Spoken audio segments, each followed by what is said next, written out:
એક સિસ્ટમ છે જેણે બધું નક્કી કર્યું છે કે આવા નોકરો પેદા કરવા છે, એ રીતની એક સિસ્ટમ થઈ ગઈ હતી. યુનિવર્સિટીમાં તમે જે ડિગ્રી લેવા જવાના છો ત્યાંથી નક્કી થાય છે કે તમને ભણાવવામાં કઈ રીતે આવશે સ્કૂલમાં પહેલા ધોરણથી. ગુજરાત પાસેથી એકચ્યુઅલી મારી અપેક્ષા જે હતી એ હવે હું સાચી થતા જોઈ રહી છું. નવી સવારમાં એક નવા મહેમાન સાથે હું તમારી સમક્ષ ઉપસ્થિત થયો છું. મારું નામ છે રમેશ તન્ના. આજે નવી સવારના સ્ટુડિયોમાં છે એસા ભણસાલી. નવા મહેમાન છે અને વાતો પણ નવી કરવાના છીએ આપણે. આ દીકરી મૂળ અમદાવાદમાં રહી, ભણી, વિદ્યાનગરમાં પણ ભણી અને પછી ઓસ્ટ્રેલિયાના સિડનીમાં ભણવા ગઈ અને અત્યારે તે શિક્ષણનું કામ કરી રહી છે.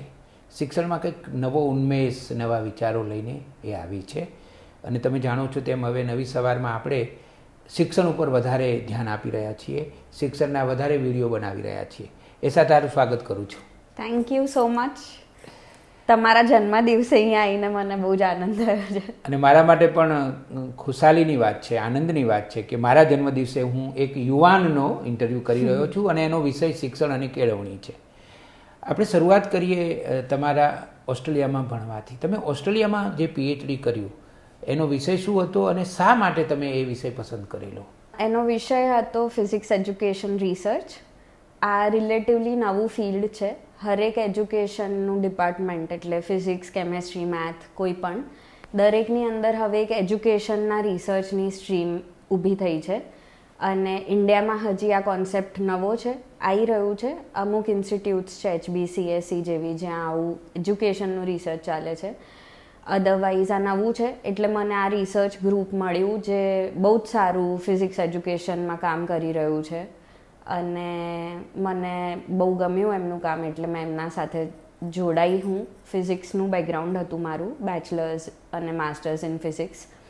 એમાંથી પછી મારી ઈચ્છા કંઈક એજ્યુકેશનમાં રિવોલ્યુશન આવી શકે એવું કંઈક કામ થઈ શકે એની હતી એટલે મેં એવું વિચાર્યું કે I should be trend in the field. મને પ્રેક્ટિકલી સારું લાગ્યું કે ડેરેક મુલર કરીને એક છે યુટ્યુબર, એની ચેનલ મને બહુ ગમી. એણે જે physics videos relevant to our life, તો રોડ પર ચાલીને બધાને સવાલ પૂછે કે શું શું મિસકોન્સેપ્શન છે આપણા, અને એને જે રીતે ક્રિએટિવલી એડ્રેસ કરતો હતો તો મને બહુ ગમ્યું અને એણે જ્યાંથી પીએચડી કર્યું હતું એ જ મંજુલા શર્મા મારા સુપરવાઇઝર, એમના સાથે મેં બી કર્યું. અમને જરા સમજાવો ને કે આ નવી વાત છે તો એ શું છે અને શિક્ષણમાં એનું મહત્વ શું, અને જો એ આપણે ઉમેરીએ ભારતમાં તો એનાથી ફાયદો શું થાય?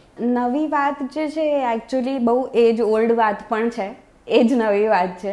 જે વચ્ચેનો એક સમય છે એમાં શિક્ષણનું આખો પર્પઝ એ કોઈના ત્યાં તમે કામ કરી શકો. એક સિસ્ટમ છે જેણે બધું નક્કી કર્યું છે કે આવા નોકરો પેદા કરવા છે, એ રીતની એક સિસ્ટમ થઈ ગઈ હતી. એને હવે આઈ થિંક બધી જ જગ્યાએ આખી દુનિયામાં બ્રેક કરવાનો એક નવી ઝુંબેશ જેવું જ ચાલુ થયું છે જેમાં આપણે ફોલોઅર્સ નહીં, ઇનોવેટર્સ પેદા કરવાનો ટ્રાય કરીએ છીએ. એટલે કંઈ બી વસ્તુ તમે ભણો છો તો જે આપણું એક ડલ ડાઉન કરવાનો ટ્રાય હતો કે વિચારો નહીં, કેમ ના પૂછો, એ જ હવે જાગૃત કરવાનો જે સમય આવ્યો છે એના ઉપર જ મોસ્ટલી બધું કામ હોય છે. કઈ રીતે આપણે લોકોને વિચારતા જ રાખીએ, ઇન્ક્વિઝિટિવ રાખીએ, કઈ રીતે આપણે ક્યુરિયોસિટી મારી ના કાઢીએ છોકરાઓની, એના લાઇનમાં મારું કામ છે. મારું રિસર્ચ હતું કે કઈ રીતે ભાવનાત્મક રીતે આપણે જોડીએ છોકરાઓને જે ભણીએ છીએ એના સાથે. ખાલી તમને કહેવામાં આવ્યું છે એટલે નહીં, કંઈક છે જે તમને અટ્રેક્ટ કરે, તમને ઇન્ટરેસ્ટેડ રાખે એમાં જે તમે ભણી રહ્યા છો, કશું બી હોય એના તરફના પ્રયત્નો બહુ બધા લેવલ ઉપર થવા જોઈએ. જે આપણું ટીચિંગ લર્નિંગ મટીરિયલ છે એટલે પુસ્તક બેઝિકલી, ત્યાંથી લઈને જે ટીચરો આપણને ભણાવે છે, જે પ્રિન્સિપલ્સ એ ટીચરને મેનેજ કરે છે, જે સ્કૂલ આખો મોટિવ સેટ કરે છે કે આપણો મોટિવ એઝ અ કલેક્ટિવ શું હોવો જોઈએ, એ બધા લેવલ ઉપર પછી આ સ્કૂલ અને યુનિવર્સિટી. એટલે બેઝિકલી યુનિવર્સિટીમાં તમે જે ડિગ્રી લેવા જવાના છો ત્યાંથી નક્કી થાય છે કે તમને ભણાવવામાં કઈ રીતે આવશે સ્કૂલમાં પહેલા ધોરણથી. તો એ આખી એક સિસ્ટમિક માળખું છે જેમાં હરેક લેવલ ઉપર કશુંક છે જે આપણે ચેન્જ કરી શકીએ. કેટલી સરસ વાત છે. હું તો બહુ જ રાજી થયો કારણ કે હું હમણાં અમેરિકા જઈને આવ્યો તો ત્યાં પણ મેં જે વાતાવરણ જોયું અને સંશોધનનું મહત્ત્વ અને શિક્ષણ ખરા અર્થમાં વિદ્યાર્થીને આત્મવિશ્વાસ આપે, જીવન જીવવાની દ્રષ્ટિ આપે, એ બધું ત્યાં જોયું મેં. તો મને ઘણી વખત એવું લાગતું હોય છે કે આપણા ત્યાં સંશોધન, શિક્ષણમાં સંશોધન એ કદાચ અત્યાર સુધી ખૂટતી વાત હતી. યસ, આઈ થિંક મોદીજીએ જે મંત્ર આપ્યો છે એક હતું જય કિસાન જય જવાન, એના પછી અટલજીના સમયમાં જય વિજ્ઞાન એડ થયું. અને એમાં મોદીજી એડ કર્યું છે જય અનુસંધાન, એટલે સંશોધન. યસ, અનુસંધાન ઇનોવેશન ઇન એવરી ફોર્મ. તમે એન્ટરપ્રેન્યોર પણ હો પણ તમે ઇનોવેટિવ હોઈ શકો, અને આજકાલ તો એનો જ ટાઈમ છે કે કેટલા ઇનોવેશન બેઝ સ્ટાર્ટઅપ્સ તમે લાવી શકો છો. તો સંશોધન, yes you are right, America has been ટોપમાં રહ્યું છે આ બાબતે, એટલે જ ત્યાં આટલું બધું ઇનોવેશન થયું છે. કારણ કે ત્યાં તમને કેટલા કરેક્ટ છો, કેટલા પ્રિસાઇઝ છો, બસ એના પર નથી જજ કરવામાં આવતું, કેટલા ઇનોવેટિવ છો, કેટલું તમે બીજાને ફોલો કરી શકો પણ કેટલું તમે જાતે બી કરી શકો છો. અનધર થિંગ કે કેટલું તમે ટીમમાં કામ કરી શકો છો. તમારો કેવો બી આઈડિયા હોય, એવું કહેવાય છે કે આઈડિયા તો બધાને આવે, પણ એટલે તમને જે આઈડિયા આવ્યો છે એ આઈ થિંક લગભગ 50-60 લોકોને બીજાને આવી ચૂક્યો છે આ દુનિયામાં. કોઈ ઇનોવેટિવ એકલાનો આઈડિયા નથી હોતો, પણ તમે કેટલાને સાથે લઈને, કેટલાના બેટરમેન્ટ માટે તમે એક આખી ડિઝાઇન ઊભી કરી શકો છો અલોંગ વિથ અધર્સ. એટલે collaborative skills, that is also something that we should now start working on. અને એનાથી ઘણું બધું પરિવર્તન આવે નહીં, અને જે કદાચ હવે ભારતમાં શરૂ થઈ ચૂક્યું છે. યસ. હવે એસા તમે અમને એ જણાવો કે તમે શું કરી રહ્યા છો, કારણ કે તમે આઈ થિંક 2021માં તમારું PhD પૂરું કર્યું અને પછી તમે કામ શરૂ કર્યું. તો તમે શું કરી રહ્યા છો અને શું કરવા માગો છો? 2021માં PhD પત્યા પછી જે પણ મને રોલ્સ મળ્યા, જે રોલ ઓફર થયા, ત્યાં આગળ મેં મારું કન્ટ્રીબ્યુશન આપ્યું. અને એ બધી જુદી જુદી સિસ્ટમ્સ હતી. એક એસોસિએટ લેક્ચરરની પોઝિશન હતી સિડનીમાં, એક આપણા national assessment of accreditation council NAAC એવી ઓર્ગેનાઇઝેશન છે, ત્યાં મેં ગતિ પ્રોજેક્ટ ઉપર કામ કર્યું. ગતિ પ્રોજેક્ટ એ બધી જ યુનિવર્સિટીઓમાં જેન્ડર એડવાન્સમેન્ટ ઉપરનું કામ છે કે કઈ રીતે એક લોઅર લેવલ પર જ વિમન હાયર ના થાય, એ લોકોના પણ એવી રીતે કરિયર પ્રોગ્રેશન થાય જેવી રીતે એની મેન પ્રોગ્રેસ. તો એ રીતે મને મારી લાઇકિંગ બહુ જ બધા જુદા જુદા સિસ્ટમમાં રહીને શું ચેન્જ આવે છે એ સમજવાની અને જાણવાની છે. મને એમ લાગે છે કે ફિઝિક્સ છે એ એક વિચાર શક્તિ ઊભું કરે છે, જેનો યુઝ તમે હરેક જગ્યાએ કરી શકો છો ટુ બ્રેક ધ પ્રોબ્લેમ્સ અને solve them step by step. આ જે રીતે હું મારી જિંદગી વિચારું છું એ જ રીત આગળ બાળકોમાં ડેવલપ થાય કે જેમાં તમે કનેક્ટેડ છો, તમે જે કરી રહ્યા છો એના સાથે, કે તમારો I think 70% of the life time આપણે જે સ્કૂલમાં વિતાઈએ છીએ, તો એ કોઈ પણ માણસ એની તમે ત્યાં તમારા પર જે અસર પડી એને એસ્કેપ કરીને બહાર નથી નીકળી શકતા. એ જે અસર છે એ તમારા ઉપર આખી જિંદગી રહેવાની છે. તો એ અસર આપણે એવી પાડીએ કે એને કમ્પલ્શનમાં નથી આવ્યું, એની જ જર્નીનો એ પાર્ટ છે, બાળકની જ જર્નીનો આ એજ્યુકેશન પાર્ટ છે, એવી રીતે એ ભાવનાત્મક રીતે જોડાય એના આ સમય સાથે અને એ આવું શીખે.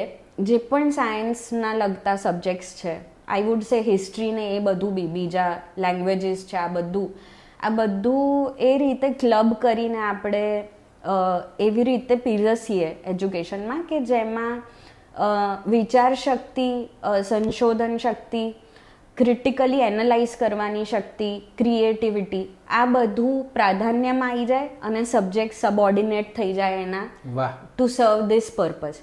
એટલે મારું કામ એ લગતું છે, એના માટે મારું સ્ટાર્ટઅપ મેં ચાલુ કર્યું છે, જે રફલી 2015થી જ મેં વર્કશોપ્સ ચાલુ કર્યા હતા નાના છોકરાઓ સાથે. કારણ કે તમારી જેમ મને બી બહુ ગમે છે નાના છોકરાઓ સાથે રહેવું અને એમની આ જે ઇન્ક્વિઝિટિવનેસ છે, એમની ક્યુરિયોસિટી અબાઉટ ધ વર્લ્ડ છે, એના સાથે રહીને તમારા પર બી એનર્જી આવતી જ હોય છે. મારા વર્કશોપ્સ મેં ટર્ન કર્યું એક ફૂલ ટાઈમ સ્ટાર્ટઅપમાં, અને જેના થ્રુ મેં વર્કશોપ્સ કર્યા on a series called humans of science, જેમાં which is based on my PhD research, કે કઈ રીતે આપણે વૈજ્ઞાનિકોની લાઈફ જે છે આખી એ હ્યુમન સ્ટોરીઝને કઈ રીતે યુઝ કરી શકીએ કે એ જ રીતના માનવીઓ આપણે ના ઘડતર કરી શકીએ. આપણને રફલી મેરી ક્યુરી પૂછી લો, આઇન્સ્ટાઈન પૂછી લો, આપણને રફલી આઇન્સ્ટાઈન તો થોડો વધારે પોપ્યુલર છે એટલે બાકી ન્યૂટન હોય તો એકાદ ઇન્સિડન્ટ ખબર છે કે ભાઈ એપલ પડ્યું. મેરી ક્યુરીની ડેટ ખબર હશે કે આ ડેટ પર એણે રેડિયો એક્ટિવિટી ગોતી, પણ એનાથી વધારે કેવી ટાઈપની જિંદગીએ આ રીતના માણસો પેદા કર્યા, તો એ જે મેઇન સ્ટોરી છે એના પર આપણું ફોકસ જ નથી ગયું, ના આપણે એને પ્રમોટ કરી છે. એટલે જેવી રીતે મિકી માઉસ, ડોનાલ્ડ ડક ને એ બધા છે, એ જ રીતના કેરેક્ટર્સ, છોટા ભીમ લઈ લો, લિટલ કૃષ્ણ લઈ લો, એ જે અત્યારની ફેમસ સિરિયલ્સ છે, એ જ રીતના કેરેક્ટર્સ ઊભા કરવાનો મેં ટ્રાય કર્યો છે through these humans of science, Archimedes, Einstein and all others. હવે મેં ક્લાસિક્સથી શરૂ કર્યું છે અને હું એને લઈ જવાની છું આપણા એન્શન્ટ ઋષિસ સુધી. તો એ રીતની વર્કશોપ્સ કર્યા પછી, છોકરાઓનો પ્રતિભાવ જોયા પછી, કે જેમાં એ લોકો આવી સ્ટોરીઝ જાણી, 3D પ્રિન્ટિંગ કર્યું, બીજું રોબોટિક્સ કર્યું, કોડિંગ કર્યું, એના સાથે જાતે વિચારીને નવું નવું બધું બનાવ્યું છે એમણે. એ રીતના વર્કશોપ્સના એક્સપિરિયન્સને અમે બ્રિંગ ડાઉન કર્યા છે આ બુક્સ બનાવવામાં, જે બુક્સ અમે એમેઝોન પર મૂકી છે અને બધે અત્યારે અમે એને પહોંચાડવાનો પ્રયત્ન કરીએ. કેટલા પુસ્તકો છે કુલ? અત્યારે 10 પુસ્તકો રેડી છે. અને કઈ ભાષામાં છે? ઇંગ્લિશ અને ગુજરાતી. ગુજરાતીમાં પણ છે? હા. ઓકે. અને એનું મૂળ કન્ટેન્ટ શું છે? કન્ટેન્ટ એ છે કે આપણે જેવી રીતે બુક્સ વાંચીએ, કોઈની સ્ટોરી વાંચીએ તો તમે ખાલી વાંચી રહ્યા છો કે શું થયું, એના સાથે સાથે અગર તમને કંઈક કરવાનો બી મોકો મળે, કે ધારો કે આઇન્સ્ટાઈનના પિતાજીએ એને એકવાર કંપાસ આપ્યો, તો કંપાસ એટલે હોકાયંત્ર, તો Einstein as a child was curious કે ઓહો આને કોણ ખેંચે છે, આ સોયને કોણ કહે છે કે આ બાજુ ડિરેક્ટ થાઓ. તો એ સ્ટોરી વાંચ્યા પછી તમને બી એક એવી જગ્યા મળે છે બુકમાં જેમાં તમે તમારી રીતે એક્સપ્લોર કરો. ઘરમાંથી ફ્રીજ મેગ્નેટ કાઢો અને એને બધી વસ્તુઓ પર અડાડીને ચેક કરો કે શું ચોંટે છે અને શું નથી ચોંટતું, અને એક્સપ્લોર કરો આ રીતે અને રેકોર્ડ કરો. તો સાયન્સમાં આપણે એવું જાણીએ છીએ કે એડિસને 1000 એક્સપેરિમેન્ટ્સ કર્યા પછી બલ્બ બન્યો, એટલે ફેલિયરનું ઇમ્પોર્ટન્સ બતાવવા આપણે આવું કહેતા હોઈએ છીએ. પણ ફેલિયર જો રેકોર્ડ ના કરો કે કઈ કઈ રીતે તમે ફેલ થયા, એ જ્યાં સુધી તમે રેકોર્ડ નહીં કરો ત્યાં સુધી તમે મિસ્ટેક્સ રિપીટ કરશો. તો સાયન્ટિફિક જર્નલિંગ બહુ જ ઇમ્પોર્ટન્ટ પાર્ટ છે કે શું તમે કર્યું, શું રિઝલ્ટ મળ્યું એને લખો, અને લખતા લખતા પછી એની પેટર્ન ઓબ્ઝર્વ કરો. તો એ સાયન્ટિફિક જર્નલિંગ અમે પ્રાઇમરી લેવલ પર, એટલે આ બુક્સ અમે 5 થી 9 વર્ષના બાળકો માટે બનાવી છે, તો એ લેવલ ઉપર લઈને આવ્યા છીએ કે જે આપણે જ્યારે અત્યારે એઝ ઓફ નાવ હાઈસ્કૂલમાં સાયન્સ સિલેક્ટ કરીએ ને પછી આપણને સાયન્ટિફિક જર્નલ મળે છે. અને એમાં બી જે રીતે હું ભણી છું એમાં તમને નક્કી જ હોય કે પીપેટમાંથી તમારે આટલા ડ્રોપ નાખવાના છે, આટલું લિક્વિડ નાખશો પછી જે પર્પલ ટર્ન થશે પહેલેથી તમને ખબર છે, ખાલી તમારે એ લખી લેવાનું છે. એટલે આ બધા જે ડેડ કોન્સેપ્ટ છે એને રિવાઈવ કરીને જે એકચ્યુઅલ મિનિંગ ઓફ થિંગ્સ છે એ લાવવા માટે આ એક્ટિવ બુક્સ બનાવી છે, જેમાં એક્ટિવિટીઝ છે અને સ્ટોરી છે, પણ બંને એકબીજાથી રિલેટેડ છે.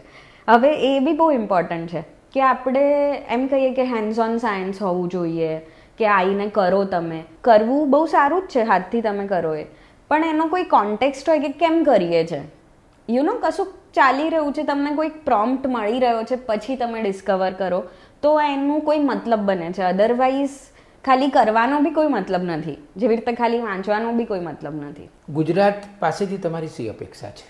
ગુજરાત પાસેથી એકચ્યુઅલી મારી અપેક્ષા જે હતી એ હવે હું સાચી થતાં જોઈ રહી છું. પીએચડી પછી 1-2 વર્ષ પછી 1-2 વર્ષમાં એકચ્યુઅલી મને જે અહીંયા આગળ રિસ્પોન્સ દેખાતો હતો, આ જે નવી વે ઓફ એજ્યુકેશન છે એને સ્ટેમ કહેવાય છે, તો એના માટે જે એક્સેપ્ટન્સ હતું ગુજરાતમાં એના કરતાં અત્યારે I would say double triple થઈ ગયું છે. હવે બધાને ખબર છે, થ્રુ ગવર્મેન્ટ ઇનિશિયેટિવ કહી લો કે અવેરનેસ કહી લો, પણ હવે બધી જ જગ્યાએ એક્સેપ્ટન્સ છે કે અત્યારે મારા પેરેન્ટ્સ એવા ચિંતિત નથી કે અચ્છા આ શું કરી રહી છે ને આનું શું થશે, કારણ કે I am getting the opportunity to do things here and there with the best schools અને ગવર્મેન્ટ સ્કૂલ્સમાં પણ. એટલે એ આઈ થિંક એક પોઝિટિવ નવી સવાર તરફ આપણે ચાલી નીકળ્યા છીએ, જેના તરફ હવે એકચ્યુઅલી કામ કરવાનો સમય આવી ગયો છે. તમે ઓસ્ટ્રેલિયામાં રહ્યા અને ભણ્યા, તમે ઓસ્ટ્રેલિયાની એવી 2-3 શિક્ષણની કઈ બાબતો છે જે આપણે ઉમેરવી જોઈએ? દેખો, એક વસ્તુ છે કે એક ટાઈમ હતો ને જ્યારે આપણને એમ લાગતું હતું કે ઇન્ડિયાની બહાર બધું બેટર છે. એટલે એ વેરી ફ્રેન્કલી અમેરિકામાં એક લેવલ ઉપર એવું તમને લાગે કે હા, ઇનોવેશનને ત્યાં વધારે પ્રાધાન્ય અપાય છે, કારણ કે ત્યાં આગળ પ્રેક્ટિકલ લર્નિંગ ને લેબ્સ પાછળ એ લોકો જે ખર્ચો કરે છે, લિક્વિડ નાઇટ્રોજન, આમ તમે સમજો કે એ મોંઘી વસ્તુ છે, પણ એના પાછળ પૈસા આમ વિચાર્યા વગર ખર્ચે છે, એ લોકો પાસે પૈસા બી છે. એ જ રીતે ઓસ્ટ્રેલિયામાં પણ ચાલુ લેક્ચર્સમાં યુનિવર્સિટીમાં બધું ડેમો કરીને બતાવવું, અને એ રીતનું છે ઘણું જે આપણે શીખી શકીએ છીએ.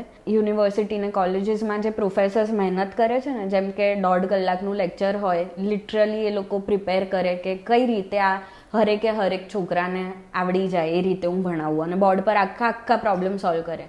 એ રીતનું બહાર કલ્ચર નથી. એટલે ત્યાં આગળ બેર મિનિમમ તમને કોન્સેપ્ટ્સના ઓવરવ્યૂ કરાવડાવે, બાકી બધું કામ તમારે જાતે કરવાનું. અને એના માટે અહીંયાથી ત્યાં જે છોકરાઓ જાય છે 4-5 ગણી ફીસ આપે છે આ રીતના એજ્યુકેશન માટે.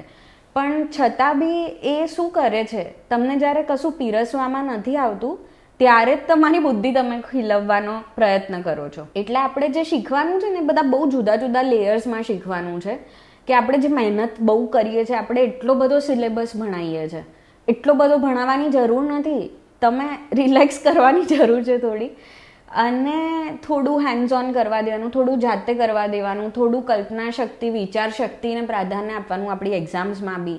એ બધી જગ્યાએ રિફોર્મ્સની જરૂર છે, પણ એ બધે જ છે, ઓસ્ટ્રેલિયામાં પણ છે. એટલે એ રીતે શીખવા જે મને મળ્યું એ મને મારા પર્સનલ એક્સપિરિયન્સથી શીખવા મળે કે ભાઈ ત્યાં એટલું ઓપન એન્વાયરમેન્ટ છે કે એમની જે લેબ્સ છે એની કરંટ પ્રેક્ટિસીસ અગર ગુડ ઇનફ નથી તો ત્યાંની ફિઝિક્સની જે લેબોરેટરીઝ છે, અંડર ગ્રેજ્યુએટ લેબોરેટરીઝ, ત્યાં મેં મારા રિસર્ચથી રિયલ ટાઈમ ચેન્જ લાવ્યો. એટલે અમારા રિસર્ચના બેઝ ઉપર ત્યાંની લેબ્સના આખું કન્ટેન્ટ, કે લેબમાં 3 કલાકની લેબ છે તો કઈ રીતે છોકરાઓ શું કરશે, એ આખું ચેન્જ થયું.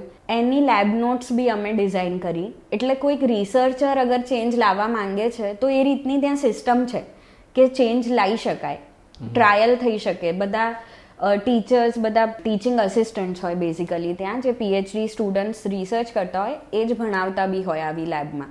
એટલે એ એક આઈ થિંક સેટઅપ છે જે આપણે લાવી શકીએ. આ હું યુનિવર્સિટી લેવલની વાત કરું છું, બટ યુનિવર્સિટીમાં જે રિસર્ચર છે એ યંગ બી છે, એના પાસે ટાઈમ બી છે, એના પાસે નવા આઈડિયાઝ છે, તો એને તમે પ્રેક્ટિસમાં લાવો. બધી જ જગ્યાએ તમારા અપોઇન્ટેડ ટીચર્સને જ કામ કરવું જરૂરી નથી. હવે આ કોન્સેપ્ટ અહીંયા બી ચાલુ થયો છે. અમદાવાદ યુનિવર્સિટીમાં ટીચિંગ અસિસ્ટન્ટ્સ હોય છે અને ઝેવિયર્સમાં પણ હોય છે આઈ ગેસ.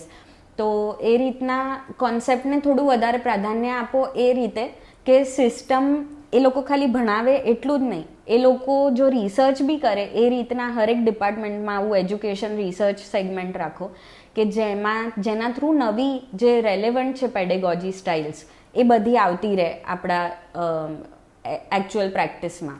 તો આઈ થિંક એ શીખવા જેવું છે. અને સ્કૂલ લેવલ ઉપર એક પ્રોજેક્ટ મને બહુ જ ગમે છે, જે છે હાઈસ્કૂલ એક્સટેન્શન પ્રોગ્રામ. એટલે હાઈસ્કૂલમાં ભણતા છોકરાઓ, અને પછી મેં જોયું 8માંથી લઈને આગળ, એ લોકો 6 મહિનાનો રિસર્ચ પ્રોજેક્ટ કરે જે એકચ્યુઅલ એપ્લિકેશનમાં આવી શકે દુનિયામાં, અને એમને મેન્ટર કરે પીએચડી સ્ટુડન્ટ, માસ્ટર સ્ટુડન્ટ્સ. એટલે આ રીતનું આખું નેટવર્ક બને. સ્કૂલના છોકરાને ખબર પડે કે આગળ જઈને હું શું કરી શકું છું. પીએચડી સ્ટુડન્ટ સાથે કનેક્ટ થાય એટલે ટીચર્સ કરતાં વધારે એ લોકો કનેક્ટ કરી શકે. આને પિયર ટુ પિયર લર્નિંગ કહેવાય. એની એક વધારે પોઝિટિવ ઇફેક્ટ પડે, કારણ કે તમે થોડા વધારે કનેક્ટેડ હો તમારા એજ ટાઈપના લોકો સાથે.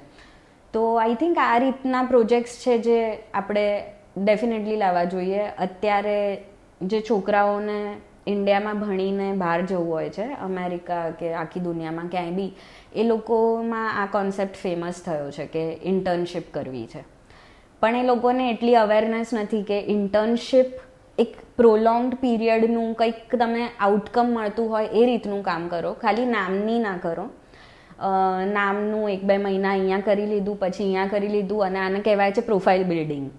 એટલે તમને આખું લિસ્ટ આપે છે કે આ રીતે તમે એક NGOમાં જોડાઈ જાઓ, એક આવી રીતે જોડાઈ જાઓ, અને એનાથી તમારી પ્રોફાઇલ બિલ્ડ થશે. તો આ બધું અગેન નામ માટે છે. એમાંથી આપણે કંઈક એકચ્યુઅલ કામ તરફ જઈએ તો આ છોકરાઓ સોસાયટીમાં કન્ટ્રીબ્યુટ બી કરી શકે, અને આ એક ગવર્મેન્ટનો સ્ટ્રક્ચર છે જેના અંડર એમને મેન્ટરિંગ પણ મળશે ફ્રોમ ધ રાઇટ પીપલ. એ લોકો નહીં જે ખાલી કોમર્શિયલી આ રીતનું સ્ટ્રક્ચર બનાવે છે. કેટલી સરસ વાતો, ઘણી બધી વાતો હું તમારી સાથે કરી શકું, અને એક બીજો એપિસોડ પણ કરીશું જેમાં થોડુંક વધારે વિગતથી કરીશું. તમે ખરેખર એક ઉમદા વાત લઈને, અને ખરેખર ગુજરાતને જેની જરૂર છે, માત્ર ગુજરાતને નહીં આપણા બધાને જેની જરૂર છે એ વાત લઈને હવે આવ્યા છો. એટલે હું પહેલાં તો તમને ખૂબ ખૂબ શુભકામનાઓ આપું. Thank you. કે તમારા મનમાં જે સજ્જતા છે, સંવેદના છે, એનો વધુને વધુ અમલ તમે ગુજરાતમાં કરી શકો. અને સાથે સાથે હું ગુજરાતને પણ શુભકામનાઓ આપું કે ગુજરાતની એક દીકરી આ રીતે વિચારી રહી છે, વિદેશમાં જઈને સમજી આવી છે, અનુભવ લઈને આવી છે, અને એક ભાવના સાથે કામ કરવા માગે છે. તો હું